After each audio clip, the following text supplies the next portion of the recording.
Assalamu alaikum. Welcome to the second part of our lecture in which we're going to discuss the wireless transmission and communication satellites. In wireless transmission, we will discuss the electromagnetic spectrum, radio transmission, microwave transmission, infrared and milliliter waves, and light waves. When an electron moves, it creates an electromagnetic wave. This wave has frequency, which means the number of oscillations per second of an electromagnetic wave, and it's measured by hertz. And wavelength, that's the distance between two consecutive maxima or minima.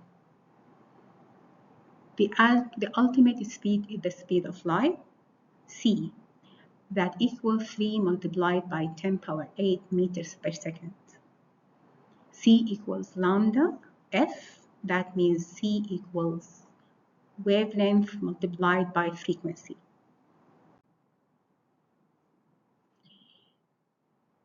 To have a look in the electromagnetic spectrum, it runs from 10 power 0 Hertz per second to 10 power 24 Hertz per second, where the radio waves in the range of 10 power 4 to 10 power 6, microwave from 10 power 6 to 10 power 10, infrared from 10 power 12 to 10 power 14, visible light around 10 power 14, and ultraviolet, X-ray, and gamma ray on the higher side of the spectrum.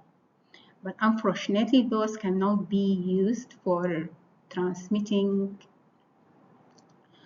data because they don't work actually well around obstacles and they are not good for living beings.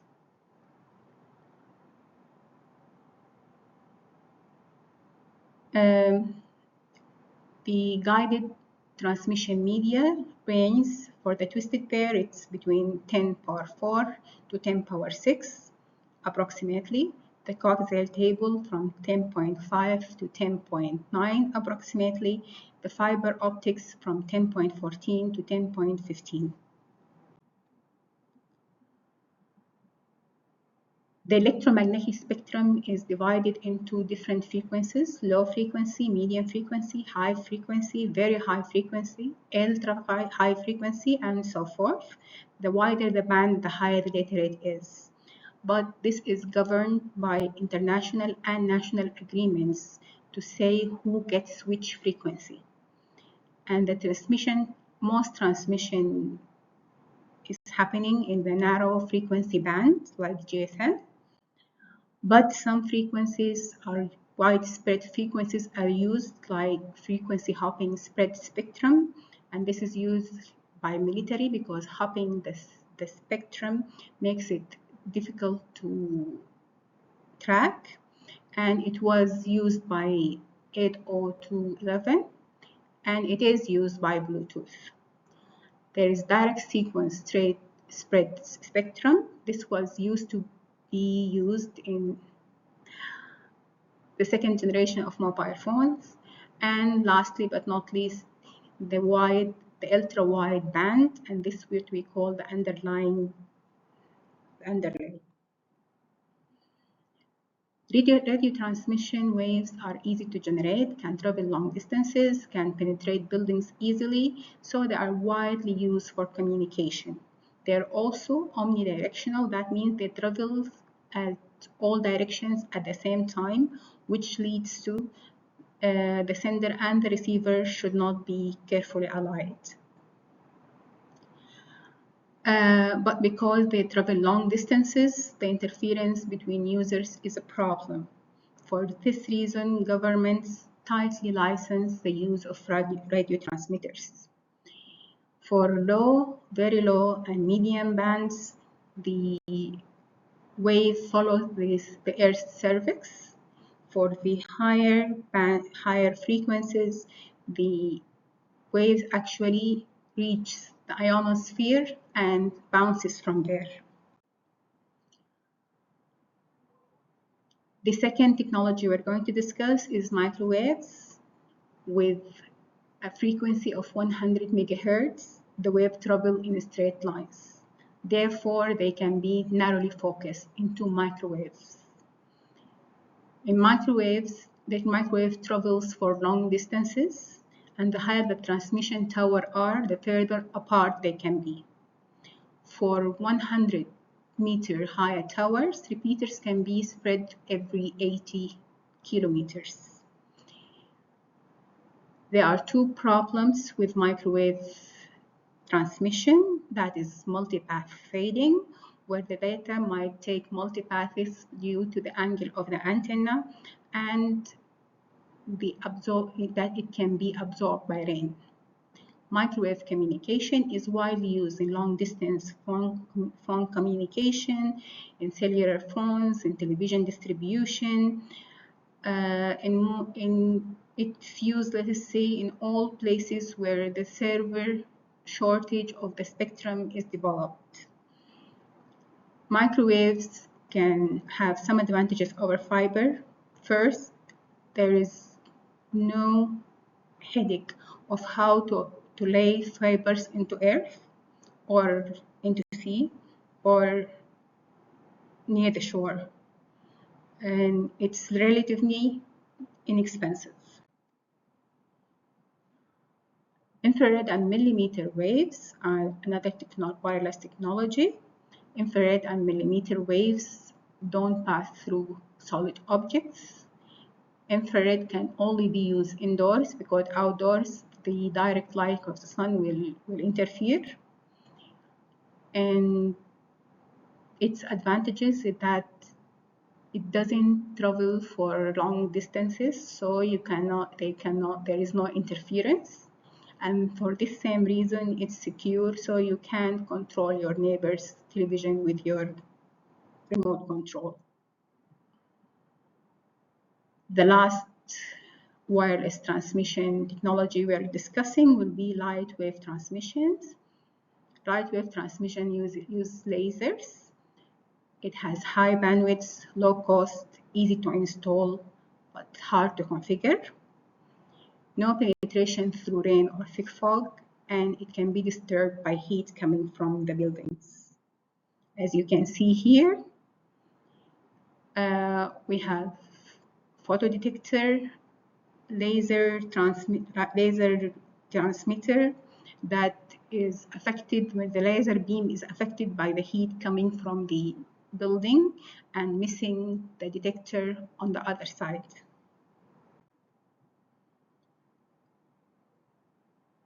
The applications of wireless media varies from radio waves used for multicast communication, radio, television, and paging systems, microwave for unicast communication, such as cellular phone, satellite networks, and wireless LANs, infrared signals, that is short range communication, closed area using line of sight propagation, like wireless keyboards, mice, and printers. And definitely television remotes. Communication satellite has to do with the space this time. We are not on Earth anymore. A satellite is a big microwave repeater in the sky.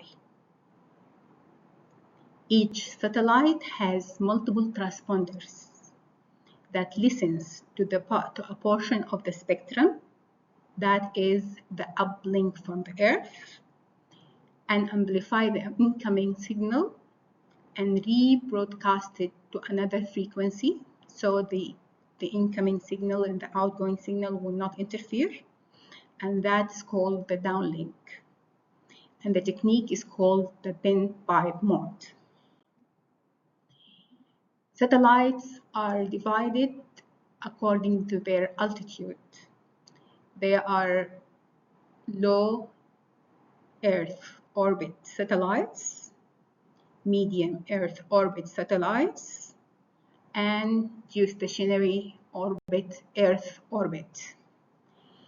The low orbit Earth, the low Earth orbit satellites are placed below the lower Van Allen belt. Van Allen belt is a belt of highly charged particles that is caused by the Earth's magnetic field. It has a lower belt and a higher and an upper belt, and it can affect the satellites very badly. If they were placed in this belt, they will be destroyed in a very short time.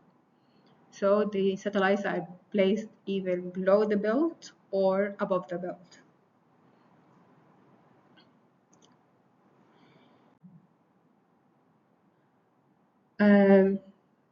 Geostationary satellites are the highest in altitude.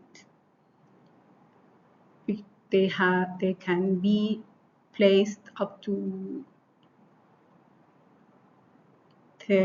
35,000 kilometers above Earth.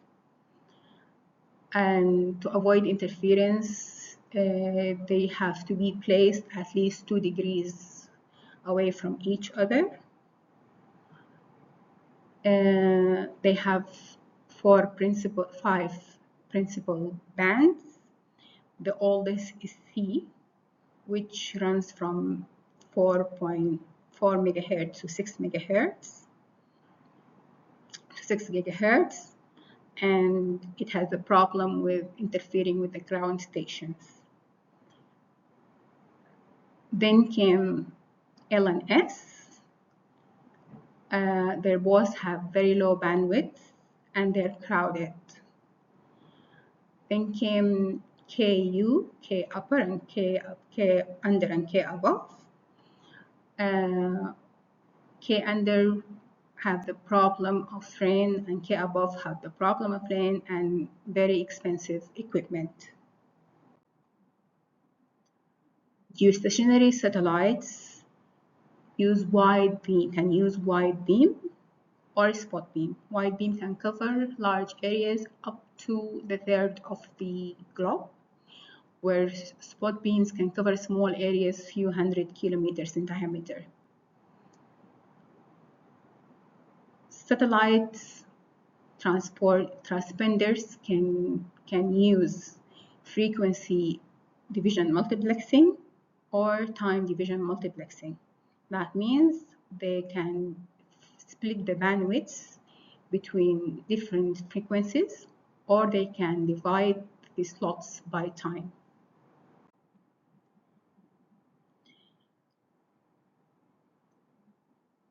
The geostationary satellites can use VSAT systems, very small aperture terminals. These are tiny terminals with 1 meter or less antenna with good downlink and small uplink.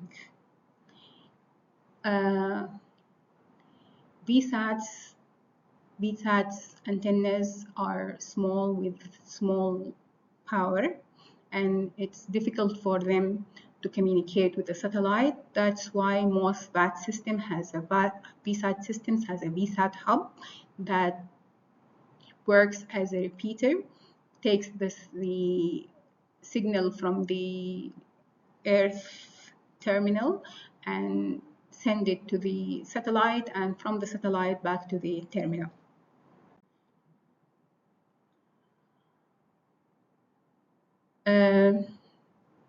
Geostationary satellites has some problems, mainly the long delay, which is 270 milliseconds, and that's a lot in compare with 3 milliseconds for microwaves and 5 milliseconds for coaxial cable or optical fibers. It's a broadcast communication, which is good for broadcasting television and sports, but it's not secure. The cost of the transmitting message is independent of distance. That make it much better in long distance communication than the other options.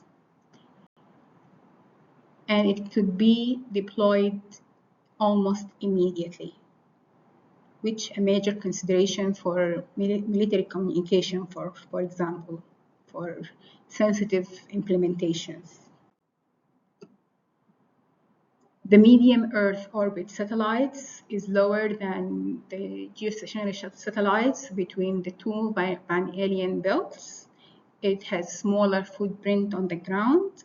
It requires less powerful transmitters and to reach them, and it's not used for communication.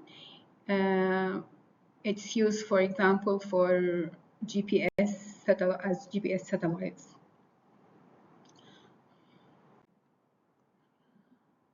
An example for lower orbit, Earth orbit satellites, we will have 3 different examples. Iridium, 66 satellites. Basically, the Iridium project proposed 77 satellites, and Iridium is the 77th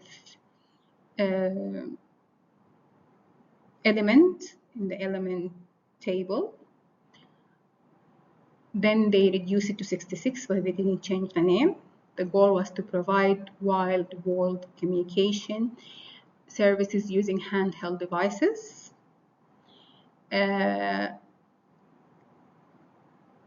Iridium was a huge success until cell phones came in the 90s. Then the company has declared its bankruptcy, and it was auctioned and sold for a small fraction of its original value. Then it restarted again, providing telecommunication services using handheld devices worldwide, as the goal was from the beginning.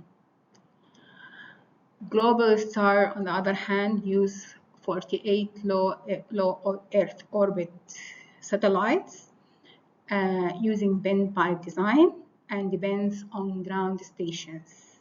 There is Teledisk, that its goal to provide internet users with high bandwidth using VSAT antennas. Iridium satellites form 6 necklaces around the Earth. It covers all the Earth, and every one of the satellites have 4 neighbors at the same time. The difference between Iridium and Globalstar is in the technique, where Iridium communication happens all in the sky. If someone on the North Pole wants to communicate with someone in the South Pole, the communication will be sent to the satellite and from one satellite to another until it reaches the destination. Whereas in Globalstar, it relies on the ground communication, so the data will be sent from the sender to the satellite to the Earth station, the ground station, from one ground station to another until it reaches the ground station closest to the source. It will be transmitted to the satellite again, and from satellite to the receiver. Satellite versus fiber. Availability of satellites is much more. Mobility for satellites, of course. Broadcasting, that's one plus more for satellites. Geographical issues that can be obstacles for fibers is no obstacle here. No right way for laying the cables. And the rapid deployment. For future, it's hard to tell which one will win, because each one has its pros and cons, and each one has its uses. Your reading assignment for this week will be Computer Networks by Andrew Stewart Tannenbaum, Chapter 2, Section 2.6. And your writing assignment will be Digital Modulation and Multiplexing. That includes demodulation and demultiplexing. Thank you very much, and see you next Tuesday.